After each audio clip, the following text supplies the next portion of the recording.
So, ngini, inglal to, kening desisyon na ning ERC ay talagang, ating niya talagang pakibata ning Espelapco. Karas ketang manwa na pa.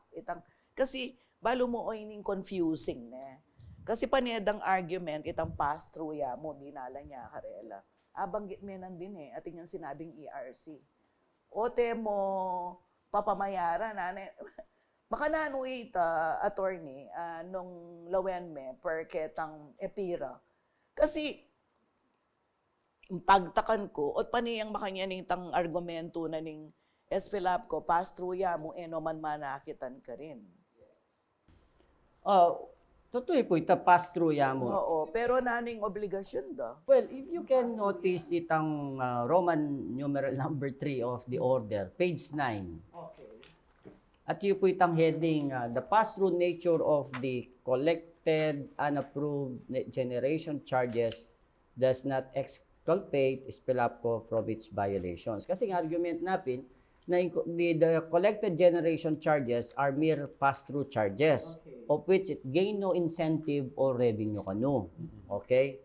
So sabi na, what Espelapco failed to comprehend is that its implementation of its unapproved PSA, its reliance in the charges billed by APRI without any form of verification and consequent collection of such unapproved charges to its consumers are ultimately betrayals of its duty to ensure provision of supply to its captive customers in a least cost manner. Kasi sabi natin, we set a cap on the charges that may be allowed for unapproved PSAs. Yapin po itang DU, load weighted average, and PCTOU rate, which was lower than what was indicated in the PSA. So, yung gawa mo pala, nung namon sinabi na ng Aprikeka, yan in-implement mo, yan kami verify. In fact, kaya na, lintoping yan kami verify because there were 108 instances where WSM prices were much lower than the charges of APRI. So, sabi, papasa na kaya nakabala mo, yan mo na i-verify nung mas mababaya, mata siya ba yan? O Exactly. So, I think excuse me, obligasyon na that's why, i-connect me ketang Roman numeral number 5, ketang order on page 10, Espelapco's argument favors APRI, its supplier, and deviates from its claims of protecting its consumers. It seems Espelapco is arguing for APRI. Espelapco maintained that the DU's load-weighted average does not reflect the just and reasonable generation cost of APRI. It should be noted na po ding ERC, consumers and generation companies like APRI have competing interests. So it appears Espelapco stand against its own consumers that it claimed to have been protecting in implementing the unapproved PSAs. So may argument na ng Espelapco, may sabal-sabal la as per ERC. Na naman diretsong sasabihan ng ERC, pero yung sasabihan na ng ERC, judge na ng ERC, nung nano itang akakit ng maging moves na ng Espelapco. Bala mo, mas paborya kay APRI, kaya sa aking mas paborya karen consumers. Kasi eta naman magindredos bawalin chismis ken Nunwari, kenita mo lalawe, karenin papelis sa rin, ibistat manena keman mo abogado niya, pinmangot ang kekeka. Ang popang talagang peka basa-basa ni makatapilan minelinawe. Ada pa rin consumers. Ma'am, siguro po banta diwanagan tayo pasibayo ka rin taong San Fernando.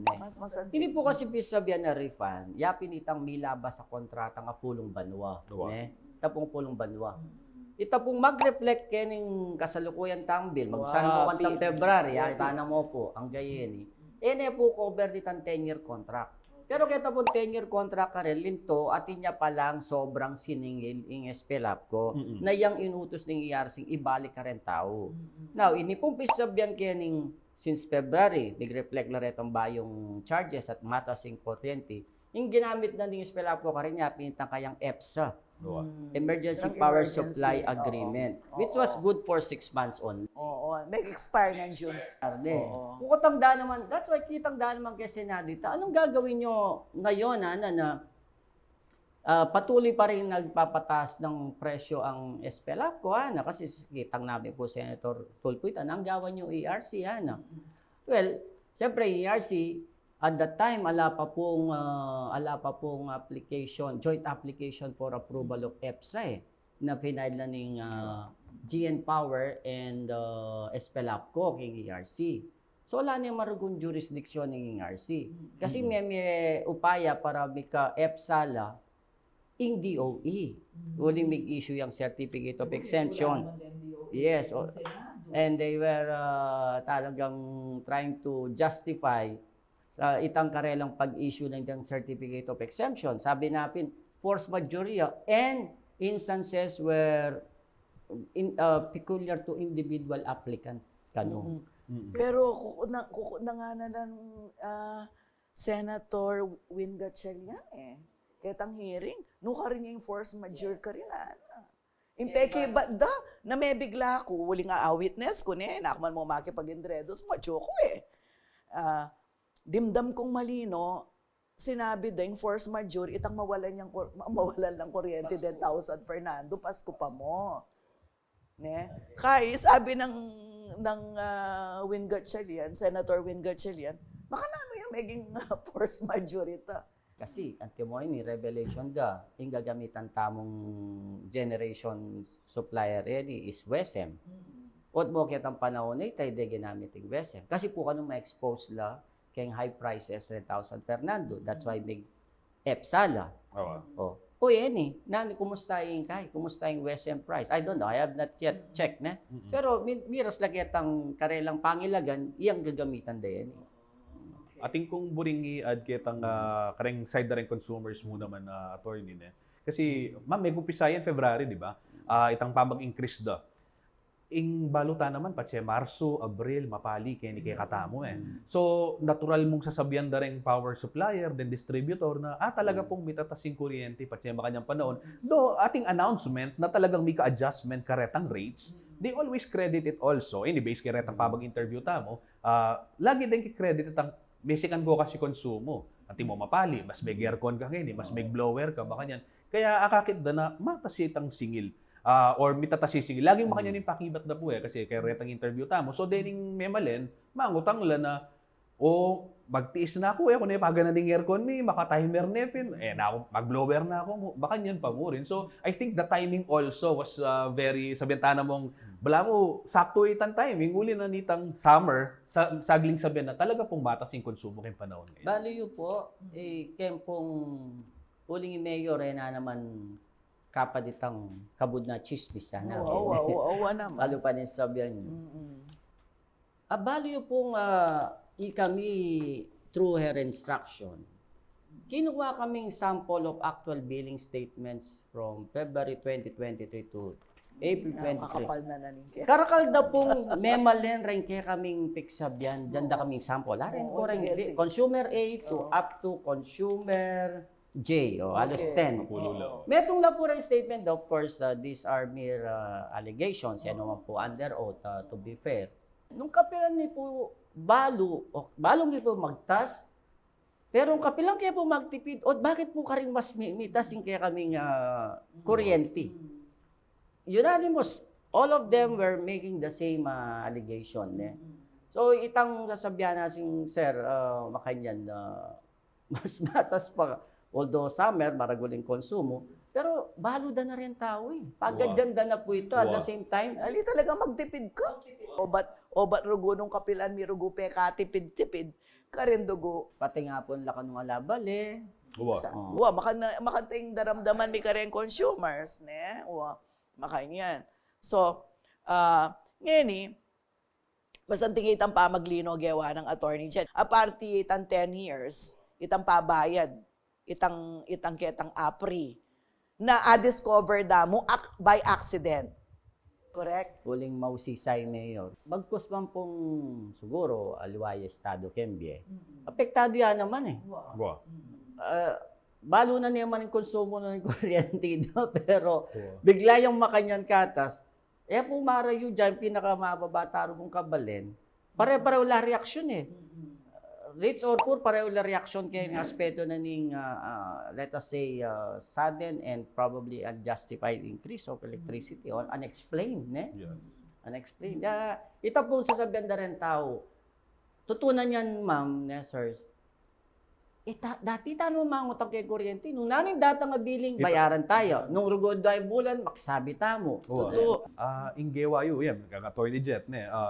Kasi kahit ang asubaybayan tayong balita ngayon, totoo ito sasabihan mo kanita, damo papansinan eh. Ako growing up, taga San Fernando, mabayad sa Pelap ko, makanyan. Mo isipin, kasi ala na ka man choice eh, nung ka mamayad, kapututan ka. Exactly, makanteng mindset. At siya kaya pututan ka, nanggawan mo. Oo, Ay mamayad. namang malyari. So ala, dyan, kesa yung mangutang na ka mo, manandam ka, nung nanggawan mo.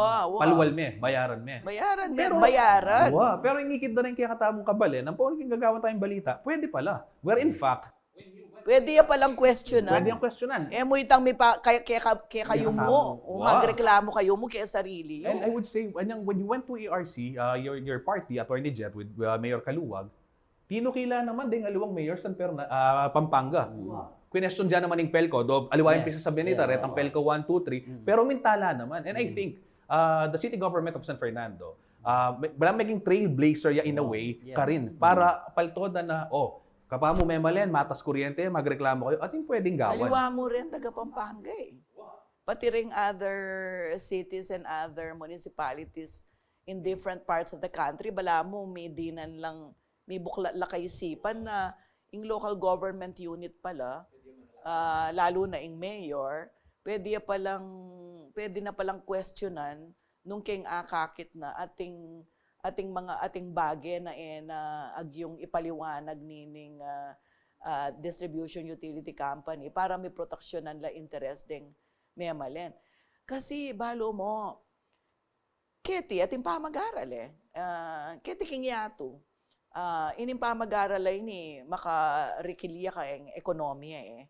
Bala mo ing lalto, masyado yung matas asingil ing kuryente kete Pilipinas compared ka ring aliwang bansa keng kalupatamon developing countries, nung bakit mo naman dening negosyante ang popang investors magkasakit la. Yabin bin ganun yung may apektuhan kening malalyaring ini at maragulya mo namang bagay na mibubukla na yung pisa sabyan. Uling ing laban na ini, niya mo laban Mayora Vilma Kaluwag. Nune laban de talaga na rin Fernandino. At ingasahan da, lalo na't ngayon kening bayang desisyon, itang pangil na nitang tawli yung binasanan din na chiso. Itang ipan nung makanano ding, okay, sige. Nung sakali man mong ere ipatupad, Anong gawan? mag-file na lang kasong criminal charges kay Department of Justice. Na yako buri kaya from your end, attorney, buri mo muna naman pong habalon nung makananya po yung standpoint yung ka rin. Uling sasabihan da ngayon po, pwede naman ating alingaskas na ng balita, pwede pa naman mag-apila yung SPLAP ko yan At makanano ka tutu. Iya kasi ning buridang abalo rin yung katamong taladuki Kapila niya mipatupad, itangaman man yung refund. Bakit tayo itang statement aning SPLAP ko? Bala mo yung ngakakuha ko kaya ni. Alalang balak mamayad ne. Tupad ketang order ne. Pwede ba ita? Pwede na po yan tupad. At the risk of the sanctions that ARC may impose upon them or actions of ERC against them, such as the filing of criminal action.